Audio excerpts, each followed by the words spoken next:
बिना प्यार के, बिना रोमांस के जीवन चलता नहीं या सुंदर नहीं होता। एक आकर्षक जीवन या एक सादा जीवन भी हो, तो बिना रोमांस के नहीं चलता। और ऐसी ही बात संगीत की भी है। संगीत एक ऐसी विधा है जो कि आप आपके जीवन के हर क्षण में, भले आप दुखी हैं, खुश हैं, उल्लास में हैं, तरंगित हैं, पुलकित हैं, इस तरह के जितने भी भाव जो ज़िंदगी के आपके आते हैं आपके पास में, उन सब में आपके पास संगीत मौजूद है।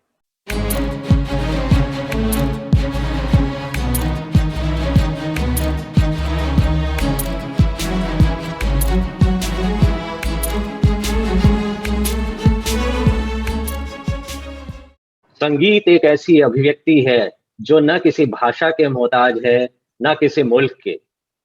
नमस्कार दोस्तों, sip and talk with Vikram में आपका स्वागत है। मैं आपका होस्ट और दोस्त विक्रम। आज हमारे साथ विशिष्ट अतिथि हैं डॉक्टर अभिषेक त्रिपाठी। आप रेवा से हैं, मध्य प्रदेश। आपने पीएचडी म्यूजिक में किया है, आपने थिएटर किया है, फिल्मी म्यूजिक किया है और स्टूडियो ऑपरेशंस में आप पारंगत हैं। आज के इस विशेष हिंदी कार्यक्रम में आपका स्वागत है। नमस्कार डॉक्टर अभिषेक त्रिपाठी। नमस्कार।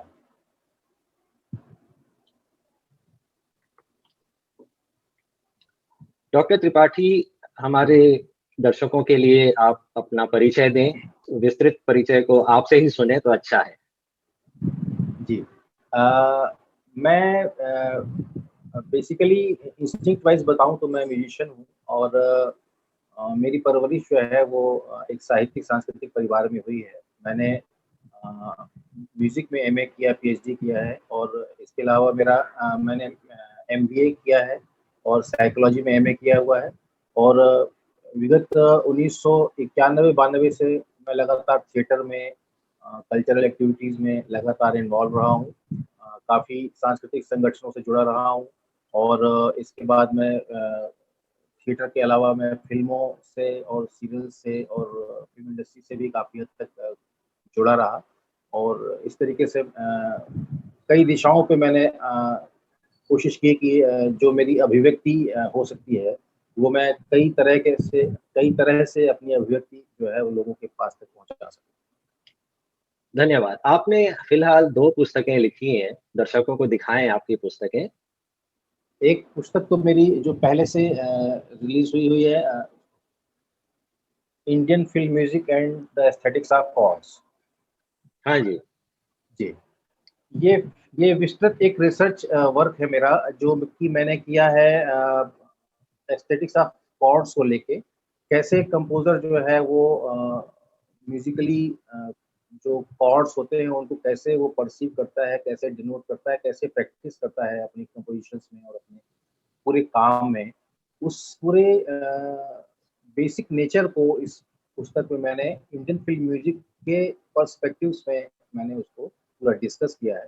चूँकि छोटी-सी बात ये है कि भारतीय शास्त्रीय संगीत या भारतीय संगीत की परंपरा है, उसमें कॉर्ड्स या हार्मोनीज़ की स्थापना नहीं है। इसलिए मैंने उसको भारतीय लोगों के हिसाब से लिखा है, जिससे कि लोग कॉर्ड्स के बारे में जो लोग नहीं जानते हैं या अभी-अभी शुरू कर रहे हैं, उनको कॉर्ड्स की जानकारी भी मिले। और साथ ही साथ एक कंपोज़र के लिए भी पूरा उसमें डिस्कस किया है कि कैसे कंपोज़र को कॉर्ड्स को समझना चाहिए, उनको प्रैक्टिस करना चाहिए और कैसे बहुत सारे कंपोज़र्स ने काम किए हैं, उसके इलस्ट्रेशंस हैं, एग्ज़ाम्पल्स हैं। तो ये एक पूरी किताब है अपने आप में, काफ़ी हद तक चीज़ें समेटने की मैंने कोशिश की है इसमें। और जो दूसरी मेरी किताब है वो हाल ही में अभी 2021 जनवरी में आई है, किंडल पर उपलब्ध है अभी। नॉवेल है, हिंदी में लिखा है मैंने, ऑफलाइन गर्लफ्रेंड, जो कि आप स्क्रीन पर देख भी पा रहे हैं। तो ये भी अभी रिसेंटली बेस्ट सेलर हुआ है और लोग इसको पसंद कर रहे हैं। मेरे पास काफ़ी रिव्यूज़ भी आ रहे हैं। फ़ोन में भी लोग मेरे को काफ़ी हद तक एप्रिशिएट कर रहे हैं और चाहते हैं कि मैं और भी इस तरह के नॉवेल्स के साथ में और इस तरह की चीज़ों के साथ में आगे आऊँ। तो आपकी किताबें अमेज़न पर धड़ाधड़ बिक रही है और नंबर 1 बेस्ट सेलर भी बनी है। तो ये जो आपकी दोनों पुस्तकें हैं, उनमें क्या विभिन्नता है कि दोनों संगीत पर आधारित हैं या संगीत एंड रोमांस का जो एक अद्भुत मिलन है, उस पर कुछ प्रकाश डालें? संगीत जो है एक जीवन की एक ऐसी धारा है जो आप मान लें कि रोमांस के साथ ही चलती थी। जीवन अपने आप में एक रोमांस है।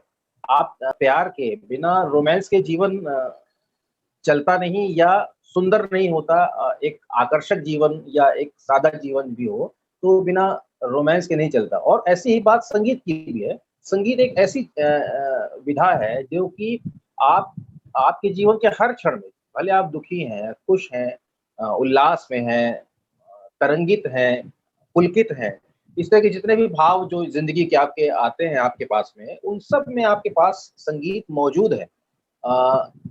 जो लोग संगीत से दूर हैं, कहना चाहिए कि जिन्होंने संगीत सीखा नहीं है या उनको खास पसंदगी में या खास प्रायोरिटीज़ में उनके संगीत नहीं होता है, उसके बाद भी वो कहीं न कहीं जो है ना वो संगीत से जुड़े रहते हैं।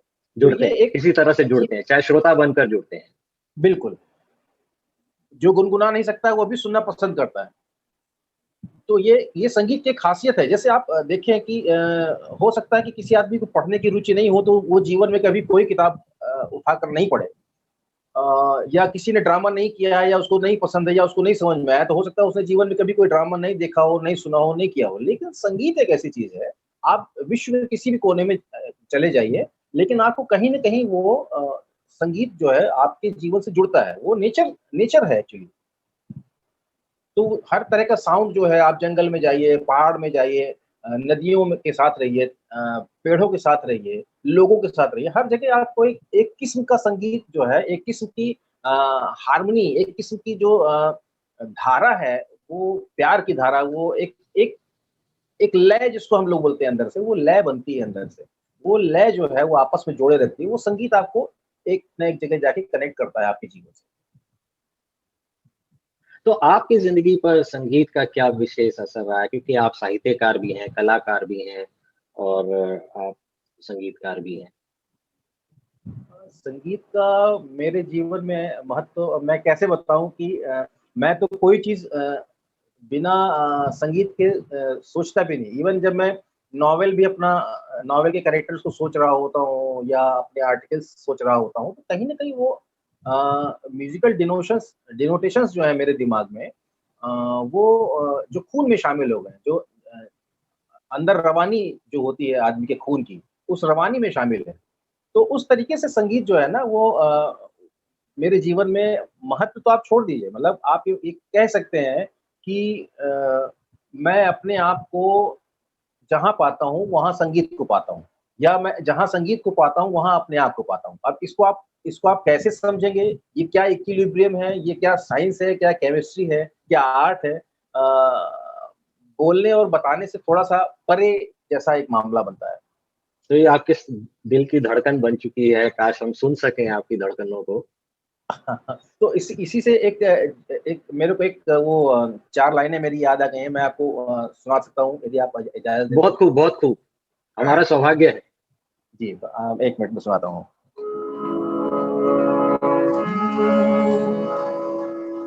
इस कदर ये नज़र थम-सी गई, जादुई सी फिज़ा थम-सी गई, बढ़ रही हर पहर ना रुकी ज़िंदगी, साँस में धड़कनें मेरी जम-सी गई, इस कदर ये नज़र थम-सी गई। तो ये नज़र जो बेहतरीन। है ना बहुत-बहुत वो धन्यवाद। जी, ये नज़र इस तरीके से जो है वो थमी हुई है, साँस में धड़कनें जो हैं वो जम गई हैं। तो इस तरीके से संगीत जो है वो मेरे साथ घुला-मिला हुआ है, साँसों की तरह, बहुत वो धड़कनों की नज़र तरह। आ रहा है हमें, हम सुन पा रहे हैं, देख पा रहे हैं। तो डॉक्टर त्रिपाठी अपने ज़रा अभी बात करते हैं इस पर कि एक संगीत का जो इसको आज ये कहते हैं कि म्यूज़िक थेरेपी, हीलिंग इम्पैक्ट तो जी। कि बीमार व्यक्ति भी स्वस्थ हो जाता है। तो इस ये क्या मतलब कहावतें हैं या इसके पीछे कोई तथ्य है, कोई अनुसंधान है? कम से कम मैं मेरा अपना खुद का तो जो तजुर्बा है वो यही है कि संगीत में अ इतना दम है, इतनी मजबूती है, इतनी खासियत है, इतनी तरबियत है कि मैं ज़िंदगी में अपने कई उतार-चढ़ावों में गुज़रा हूँ। मेडिकली अनफिट रहा हूँ या कोई जॉब के टेंशन रहे हों, आर्थिक परेशानियाँ, सामाजिक परेशानियाँ, अपनी खुद की परेशानियाँ या सोसाइटी में रहते हुए और किसी के लिए भी मैं जब रहा हूँ, तो वो हर जगह से जो है ना, वो बात वहाँ तक पहुँचती है। मतलब ऐसा है कि मतलब संगीत ऐसा का है, ऐसा है। जैसे मैं आपको बताऊँ कि एक राग होता है मारवा। हुँ, अब अ, वो किसी के लिए क्या असर करता है ये मैं नहीं जानता या अभी उसकी उतनी वो नहीं हुई है क्या कहते हैं इतनी अ, शोध कहना चाहिए रिसर्चेज़ अभी उसमें उतने हद तक नहीं है कि एक पर्टिकुलर मेलोडी क्या कर सकती है या क्या करती होगी। पर फिर भी जैसे मैं अपने साथ महसूस करता हूँ कि राग मारवा है या राग भूपाल तोड़ी है, उस समय अपने आप को बड़ा जल्दी रिलैक्स कर लेता हूँ। तो मैं लगातार कभी किसी दूसरे मूड में हूँ और मैं चाहता हूँ कि थोड़ा जल्दी रिकवर कर लूँ या थोड़ा-सा आराम कर लूँ। तो इन चीज़ों को सुनते हुए मेरे को जो है ज़्यादा जल्दी से रिलैक्सेशन मिलता है। इवन तो कि मैं बहुत सिचुएशन में रह रहा हूँ तो भी। हालाँकि फिर भी being a musician, being a lover of music जब भी मैं म्यूज़िक के पास चला जाता हूँ, तो वैसे ही मेरा स्ट्रेस 75-80% तो ऑटोमैटिकली खत्म हो जाता है। तो आपने तो जैसे ये स्ट्रेस म्यूज़िक का ज़िक्र किया, तो इस पर एक जी, सवाल मेरे मन में आता है। आजकल की भाग-दौड़ की ज़िंदगी में स्ट्रेस बहुत ज़्यादा भी हो गया है और जी। कुछ संगीत ऐसे होते हैं जो स्ट्रेस को मुझे लगता है कि बढ़ा भी देते हैं और कुछ संगीत होते हैं जो स्ट्रेस को कम भी कर देते हैं। लेकिन मुख्य बात ये है कि जिस वक़्त आदमी स्ट्रेस के दौर से गुज़र रहा है, वो कहता है उसे संगीत भी अच्छा नहीं लग रहा है, कुछ अच्छा नहीं लग रहा है। तो ऐसे में संगीत उसके दिल के अंदर घर कैसे करे? देखिए इसमें 2 तरह की बातें हो सकती हैं। एक तो जो आपने बोला कि स्ट्रेस बढ़ा देता है संगीत, वो स्ट्रेस बढ़ाता क्यों है? वो एक लर्निंग का पार्ट है कि जिस तरीके के साउंड से आप फ़ैमिलियर नहीं होंगे, तो आपको एक समय के बाद वो साउंड इरिटेटिंग हो सकता है। वो चाहे दूसरे के लिए, किसी ख़ास व्यक्ति के लिए, चाहे वो कितना ही मेलोडियस या कितना ही खुशनुमा ना हो। जैसे मैं आपको एग्ज़ाम्पल दूँ, पहले भी किसी को दे चुका हूँ हमेशा बताता हूँ कि आपको एक जो कारपेंटर होगा, उसका साउंड जो है ना, वो जो काम करता है, ठक-ठक की आवाज़ है वो या आप रोड पे चल रहे हैं तो हॉर्न्स की आवाज़ है, वो हो सकता है कि आपको एक निश्चित वक़्त के बाद फिर आपको इरिटेशन महसूस कराएँ, आपको इरिटेशन पैदा करें आपके अंदर। लेकिन वो कारपेंटर के लड़के को वो उससे कोई फ़र्क नहीं पड़ता, उसको वो साउंड नहीं मिले तो हो सकता है उसको नींद भी नहीं आए, है तो ना? क्या तो शहरों में रहते हुए, उस शोरगुल में रहते हुए हमारी कुछ ऐसी हालत हो गई है कि हमें शोर अच्छा लगने लगा है संगीत से ज़्यादा? अच्छा नहीं लगने लगा, वो पार्ट ऑफ लर्निंग हो गया। आदत बन गई। आपकी वो आदत में आ गया, वो ब्रेन ने आपकी वो साउंड एक्सेप्ट कर लिया। जैसे मैं आपको एग्ज़ाम्पल दूँ कि मैं आपसे बोलूँ कि आप आयरिश म्यूज़िक सुनिए, तो हो सकता है आपको वो उतना अच्छा साउंड नहीं करे क्योंकि उसमें एक किस्म की जो वो डिस्टेंट हार्मोनीज़ हैं वो जो हमारे इंडियन म्यूज़िक में जो कम उस तरीके से यूज़ होती है, इवन फ़िल्म म्यूज़िक में भी कि जैसे 6 की हार्मोनीज़ होती हैं और मेजर 7th की हार्मोनीज़ होती हैं, 4th की हार्मोनी, तो वो हो सकता है कि हम लोग को उतना फ़ैमिलियर या सूदिंग नहीं साउंड करता है, इसलिए हम लोग जब आयरिश म्यूज़िक सुनते हैं, तो हमको एक एक किस्म की कर्कशता लगती है कि यार थोड़ा-सा इरिटेटिंग सा हो रहा है जब ज़्यादा सुन लेते हैं। लेकिन मेरी आदत पड़ गई, अब मैंने सुना लगातार तो मैं उसको जिसको आप आपकी भाषा में या एक आम आप नागरिक की भाषा में बोलें कि वो झेल लेता है। मैं झेल लेता हूँ उसको। तो वो पार्ट ऑफ लर्निंग है। अब दूसरा जो आप बोल रहे थे कि कैसे कोई मतलब एकदम ऐसी कंडीशन में हो जब वो म्यूज़िक को नहीं एक्सेप्ट कर सकता। मैं एक एग्ज़ाम्पल देता हूँ, मान लीजिए किसी के यहाँ डेथ हो गई है, किसी के फादर की डेथ हो गई या कोई पर्टिकुलर किसी भी रिलेशन में आपके घर पे डेथ हुई है। अब आपको उस सिचुएशन पे म्यूज़िक अच्छा नहीं लगेगा, ये बात बिल्कुल फैक्ट है। लेकिन उसके बाद भी अ, दूर कहीं पे कहीं कोई एक ऐसा म्यूज़िक बज रहा होगा भजन जिसको आपने भजन ही बहुत चल रहा हो जैसे तो। भजन भी हो सकता है या आपने वो गाना या वो राग या वो समथिंग एक पर्टिकुलर मेलोडी आपने कभी उसको सुना होगा या आपको बहुत पसंद रहा होगा, तो वो इनडायरेक्टली आपके माइंड को वो डिस्ट्रैक्ट करेगा आपकी उस सिचुएशन से और आप उससे एक एक किस्म का ट्रांस डेवलप करने की कोशिश करेगा वो म्यूज़िक, इतना मैं मानता हूँ। डॉक्टर तो त्रिपाठी एक दुनिया के अलग अलग देशों में से जो हम गुजरते हैं, जापान से लेकर और भारत होते हुए और फिर अरेबियन म्यूजिक और फिर उसके बाद वेस्टर्न म्यूजिक, तो एक एक बदलती हुई एक लहर सी नजर आती है। एक ऐसा लगता है जैसे कि पड़ोस पड़ोस के देशों में बहुत समानताएं हैं, बहुत समन्वय है संगीत में, और वो धीरे धीरे वो लहर बदलते बदलते कहीं और जाती है। और जी एक ऐसा है कि जैसे बदलते हुए दौर के साथ जो तकनीकी बदलाव आया है हर एक के संगीत में, हर एक देश के संगीत, तो ये बदलते हुए तकनीक और इसके क्या प्रभाव हैं संगीत पर, और सुनने और सुनाने के तरीकों में क्या बदलाव है, इस पर थोड़ा प्रकाश डालें। देखिए जो संगीत की धारा आपने शुरुआत में बोली कि अक्रॉस द ग्लोब आप देखें तो वो चेंज होती चली जाती है। तो उसका जो कारण है वो एथनिसिटी एक फैक्टर है आपका। हर जगह की एक अपनी एक तासीर है साउंड्स की और एक नेचर है हर जगह का अलग। हर जगह प्रकृति मौजूद है पर जो पेड़ हमारे यहाँ होते हैं वो जापान में नहीं हो रहे हैं या वो यूनान में नहीं होंगे। तो इस तरीके से उन्हीं नेचर नेचर के साउंड से ही फिर हमारा खुद का म्यूज़िक बनता है। तो इसीलिए हर जगह पे जिस जिस किस्म का नेचर प्रकृति मौजूद है, उस तरीके के साउंड्स वहाँ पे सूदिंग बने हैं और उसके अकॉर्डिंगली म्यूज़िक डेवलप हुआ है। जैसे हमारे यहाँ जो है वो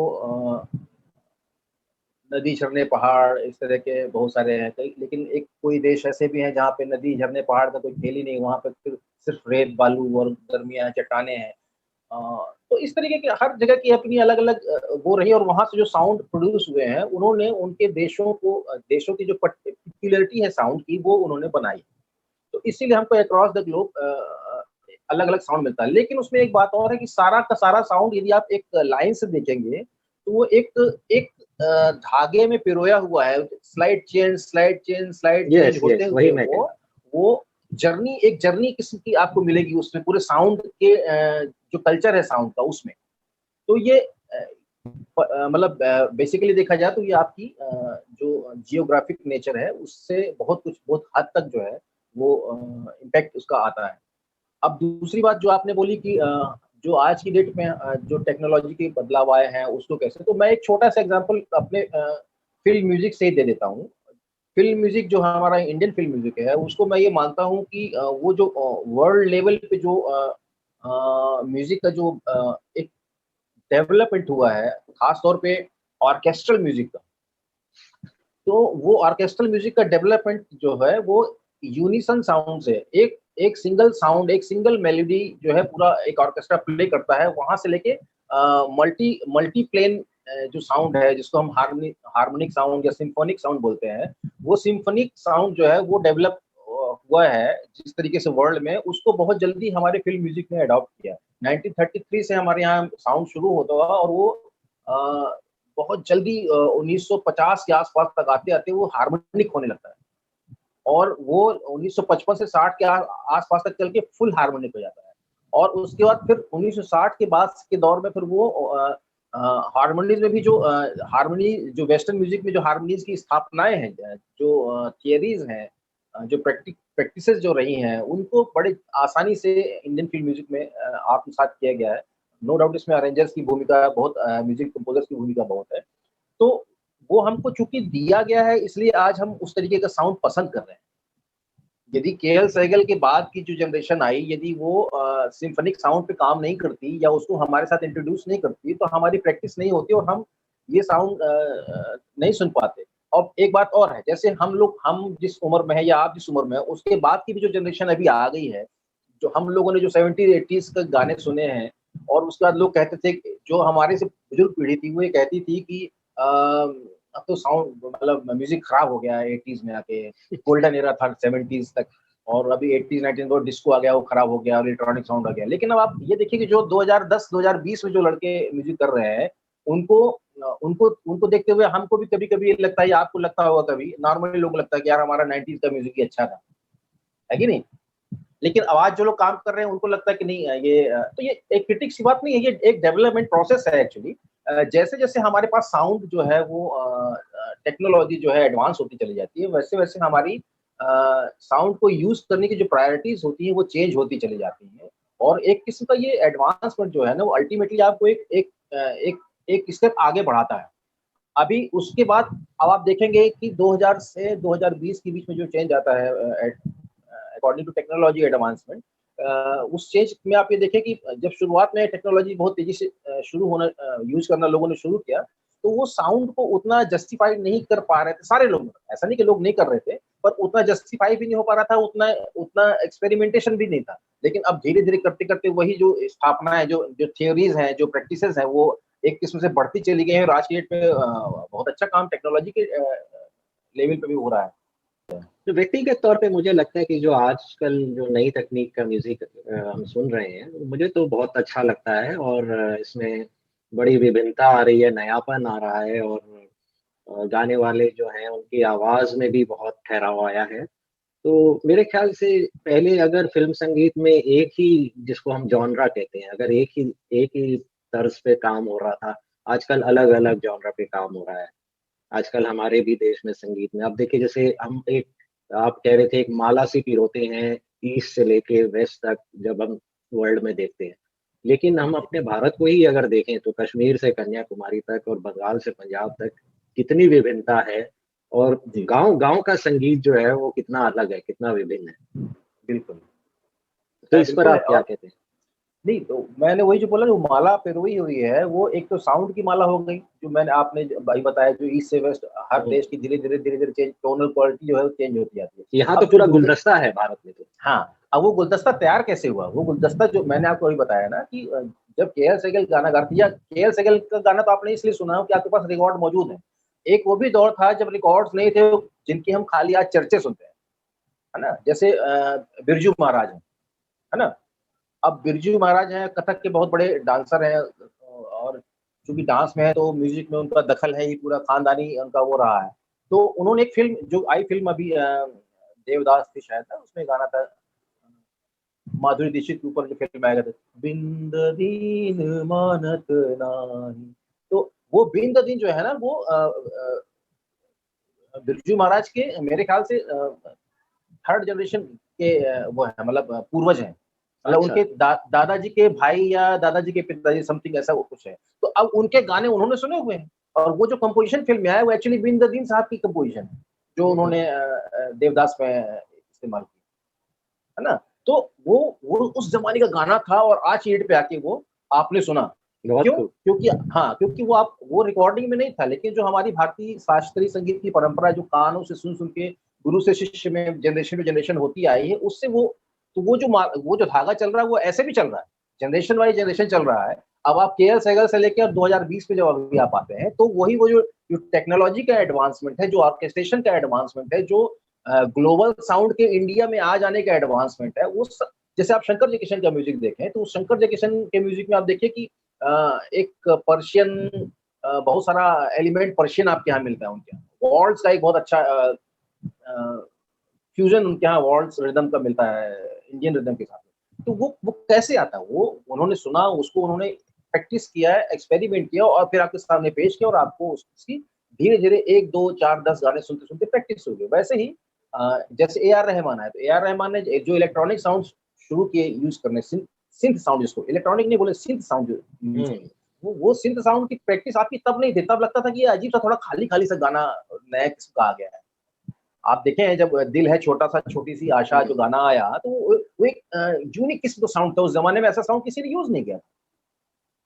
तो एक वो एक जो मल्टी ट्रैक साउंड जो एक सिंथ साउंड के ब्लेंड से तैयार किया, वो अलग किस्म का था। धीरे-धीरे करके वो ट्रेंड में आया, और अब जाके वो मतलब सिंथ साउंड की भरमार है, और अलग-अलग तरीके से उसको यूज़ कर रहे हैं। ए आर रहमान से बहुत कदमों आगे लोग उसको जाके यूज़ कर रहे हैं, उस सिंथेटिक साउंड को। तो मेरा मतलब ये है कि हर जनरेशन अपनी तरफ से अपने क्रिएटिव फील्ड में इनपुट करती है, और वो इनपुट जो है वो वक़्त के साथ में जज किया जाता है, इवैल्यूएट किया जाता है, और उस इवैल्यूएशन में जो अच्छी-अच्छी चीज़ें होती हैं, वो धीरे-धीरे आगे यात्रा में लोग उसको आत्मसात करते चलते हैं, और उसको अपनी प्रैक्टिस में शामिल कर लेते हैं।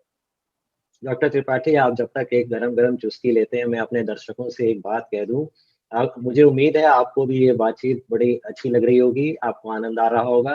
कृपया सब्सक्राइब कीजिए चैनल को, बेल आइकन दबाइए और वीडियो को लाइक कीजिए। आपके कोई सवाल हैं, आपके कुछ विचार हैं, उनको शेयर कीजिए, नीचे कमेंट बॉक्स में ज़रूर लिखिए। डॉक्टर त्रिपाठी, वापस आपसे बातों का सिलसिला जारी रखते हैं। तो जैसे संगीत है, थिएटर है, साहित्य है, इनके अलावा कुछ हट के, कुछ अलग, कुछ आपके और भी शौक हैं, जिन्हें क्या आप पूरा कर पाते हैं? कैसे करते हैं? मेरे को ड्राइविंग का बहुत शौक है। तो मैं यूजुअली कोशिश ये करता रहता हूँ कि मेरे 2-3 दोस्त जो हैं वो हम लोग मिल जाएँ और हम लोग कहीं ड्राइव करके और थोड़ा दूर निकल जाएँ। कभी-कभी हो सकता है कि 6 घंटे पे निकल जाएँ, कहीं-कहीं हो सकता है कि हम लोग कहीं इतनी दूर निकल जाएँ कि रात को वहाँ रुके फिर दूसरे दिन वापस आ जाएँ। तो ये एक शौक है मेरे को दोस्तों के साथ समय बिताने का एक ऐसा शौक है कि ऐसा नहीं है कि मतलब मैं घर में रहना पसंद नहीं करता हूँ, पर दोस्तों दोस्तों की अहमियत मेरे दिल में, मेरे जीवन में उतनी ही है जितनी मेरे परिवार की है। और जो काम कभी-कभी घर या घर के सदस्य नहीं कर पाते हैं, वो कभी-कभी दोस्तों के द्वारा हो जाते हैं। बिल्कुल। तो दोस्तों का साथ और घूमना ये मेरी एक हॉबी अलग से है और इसके अलावा बचपन में मेरी हॉबी पेंटिंग की भी रही है। पेंटिंग भी मैं बीच में काफ़ी हद तक मैंने की और लोगों को बना-बना के मॉडर्न आर्ट्स गिफ्ट करता था। मैं लैंडस्केप्स तो मैंने नहीं बनाए पर मॉडर्न आर्ट्स में बनाता था और वो लोगों को काफ़ी पसंद भी आती थी। और जब हम लोग कॉलेज के ज़माने में थे तो मैंने दूसरों को मतलब अपनी गर्लफ्रेंड्स को उनको गिफ्ट देनी होती तो उनका नाम लिख के मैं उनको पेंटिंग करके दे देता था। ये तो बहुत ही मतलब आपने मुझे वो एक फ़िल्म की गाना उसकी याद दिला दी, एक चतुर नार बड़ी होशियार कुछ जी, इस जी। तरह से, हाँ, जी, जी। जो हाँ, बिल्कुल, मतलब बिल्कुल। हाँ, बैकग्राउंड में कोई और गा रहा है और सामने कोई और है। बिल्कुल, तो बिल्कुल। ये तो बहुत ही नया अंदाज़ बताया आपने, पेंटिंग पे उसका नाम लिख कर दे देना। जी, मेरे ख्याल हाँ से जी। इससे बेहतरीन तोहफ़ा और क्या होता होगा। हाँ, दोस्त ने बोला है ना कि मेरे को अपनी गर्लफ्रेंड को देना है, एक पेंटिंग अच्छी से कर दो, तो मैंने वो पेंटिंग करके उसको उसके नाम से लेके दे दी। उसने अपना फिर आगे जो करना है वो किया। तो इतनी तो जगह आप घूमे, इतने लोगों के संपर्क में आए, सबसे अच्छी, सबसे सुंदर जगह आपको कौन-सी लगती है? मैं घूमा तो काफ़ी जगह हूँ लेकिन मेरे को 2 जगह अच्छी लगती हैं। एक तो गाँव मेरे को किसी का भी गाँव हो, मेरे को हमेशा ये इच्छा रहती है कि मैं गाँव में जाके दिन, 2 दिन, 4 दिन जो है गुज़ारूँ। हालाँकि इधर काफ़ी सालों से मेरे को मौका नहीं मिल पाया है कि मैं गाँव में जाके रह सकूँ। पर मैं पिछले 1.5 साल से लगातार ये बहाना बनाने की कोशिश कर रहा हूँ कि मैं किसी दिन कार उठा के भाग जाऊँ और किसी गाँव में जाके 2 दिन पड़ा रहूँ। तो वो मैं नहीं कर पाया हूँ। लेकिन इस गाँव हमारा जो है हमारे दिल में हमारे भारतीयता की जो पहचान है वो गाँव है। मैं अभी एक आलेख लिख रहा हूँ एक फ़िल्म संगीत से जुड़ा हुआ आलेख है। तो उसमें मतलब मैं ये उस चीज़ को प्रतिपादित करने की कोशिश कर रहा हूँ या एस्टेब्लिश करने की कोशिश कर रहा हूँ कि भारत की जो आत्मा है वो एक्चुअली किसान की आत्मा है। भारत देश जो है वो किसान की आत्मा से मतलब बाकी सब कुछ हो जाए यहाँ पे आप किसी को दुःख पहुँचाने कर लें, लेकिन किसान की आत्मा जो है ना वो भारत में रची बसी है या भारत की आत्मा किसान में रची बसी है। तो आप उन दोनों को एक-दूसरे से अलग नहीं कर सकते और उनकी इम्पोर्टेंस आप एक की इम्पोर्टेंस खत्म करेंगे तो दूसरे की इम्पोर्टेंस अपने आप खत्म हो जाएगी। ये एक हमारे गाँव से जुड़ा हुआ मुद्दा है जो कि लोगों के बीच में रहना चाहिए और लोगों को उसकी वैल्यू भी करनी चाहिए। जो लोग गाँव से नहीं जुड़े हैं लेकिन उसको समझ पाएँ तो ये एक अच्छी बात है। और बाकी मेरे को सबसे अच्छा शहर बॉम्बे लगता है। मैं बॉम्बे मैंने बहुत बहुत वक़्त गुज़ारा है और चाहे आप सेफ्टी के नज़रिए से कहें, चाहे आप ज़िंदगी के हर आनंद के लिए आप देखें तो आपको बॉम्बे से अच्छा शहर दुनिया में तो मतलब मैं नहीं मानता कि मुझे मिला मिला होगा। मैंने विदेशों में यात्राएँ नहीं की हैं अभी, पर भारत देश में जहाँ तक मैं घूमा तो चाहे वो दिल्ली हो, कलकत्ता हो, लेकिन बॉम्बे का अलग एक मज़ा है। डॉक्टर त्रिपाठी, आपसे बात करके बहुत अच्छा लगा, बहुत अच्छा समय बीता आपके साथ, आपके बारे में बहुत कुछ जाने हम, और आपके संगीत से हम बहुत मुग्ध हुए, और इसी बात पर आपका बहुत-बहुत धन्यवाद देते हैं शो पर आने के लिए। नमस्कार।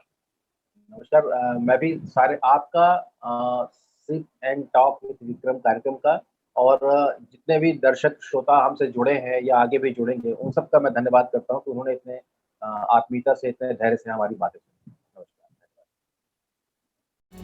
इस कदर ये नजर थमसी गई, जादुई सी फिजा थमसी गई।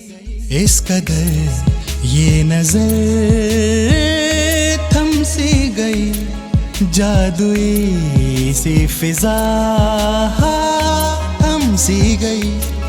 बढ़ रही हर पहर ना रुके जिंदगी, सांस में धड़कने मेरी जम सी गई।